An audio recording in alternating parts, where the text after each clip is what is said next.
ஹாய்ங்க எல்லாரும் எப்படி இருக்கீங்க? நல்லா இருக்கீங்களா? இன்றைக்கி வெள்ளிக்கிழமை பசங்களுக்கு ஸ்கூல் லீவு இருந்தாலுமே நாங்கள் ஸ்கூலுக்கு போகணுன்னு காலையிலே கிளம்பிட்டோம். ஏம்மா படிப்பில் இவ்வளோ ஆர்வமா அப்படின்னு நீங்கள் நினைக்கிறது எனக்கு புரியுது. அப்படிலாம் இல்லைங்க. இன்றைக்கி பசங்களுக்கு ஸ்கூலில் பேரண்ட்ஸ் டீச்சர்ஸ் மீட்டிங் இருந்தது, 2 பேருக்குமே இருந்தது. அதனால் காலையில் ஒரு 7:30 மணிக்கெலாம் வீட்டிலேருந்து கிளம்பிட்டோம்.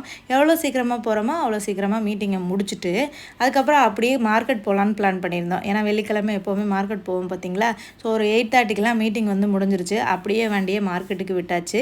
கருவாடு வீட்டில் காலி ஆகிடுச்சுங்க. அப்படியே ஒரு பாக்கெட் கருவாடு வாங்கிட்டு அப்புறம் காய்கறிகளும் நல்லா ஃப்ரெஷ்ஷாக கிடச்சிது, விலை கம்மியாகவும் கிடச்சிது. அப்புறம் எங்களுக்கு தேவையான காய்கறிகள்லாம் வாங்கிட்டு அப்படியே வீட்டுக்கு வரலான்னு தான் பிளான் பண்ணோம். அப்புறம் அவங்க அப்பா கேட்டார், ஹோட்டல் போய் சாப்பிட்லாமாடா அப்படின்னு. உடனே இந்த பசங்களுக்கு சந்தோஷம் தாங்க முடியல. வீட்டிலேயே நாமளாக தான் சமைச்சு கொடுக்குறோம், ஆனால் நம்ம சமைச்சு கொடுக்குறத சாப்பிட்றதுக்கு இந்த பசங்களுக்கு போர் அடிக்குது. ஹோட்டலில் போய் சாப்பிட்றதுனா அவ்வளோ சந்தோஷம், ஜாலியாக கிளம்பி இருந்தாங்கன்னா பார்த்துக்கோங்களேன். இந்த பசங்கள்கிட்டே கேட்டேன், ஏன்டா அம்மா சமைச்சு கொடுத்து உங்களுக்கு போர் அடிச்சிட்டனாடா அப்படின்னு சொல்லிட்டு. ஆமான்னு சொல்லலை, இல்லைன்னு சொல்லலை, ஒரு மாதிரி நக்கலாக சிரிக்கிறாங்கங்க. அப்புறம் ஹோட்டல் வந்தால் நம்ம என்ன ஆர்டர் பண்ணுவோம்? தோசை தான். நம்ம எந்த நாடு போனாலும் சரி, எந்த சூழ்நிலையிலையும் ஃபஸ்ட்டு ஆர்டர் பண்ணுறது தோசையாக தான் இருக்கும்.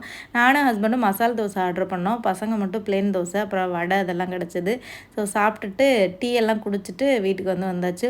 ஓகே, காலையில் பிரேக்ஃபாஸ்ட் பண்ணுறது வேலை மிச்சம்னு சொல்லிட்டு எனக்கு ரொம்ப சந்தோஷம். டைரெக்டாக போய் லஞ்சு சமைச்சு சாப்பிட்டுக்கலாம் அப்படின்னு சொல்லிட்டு.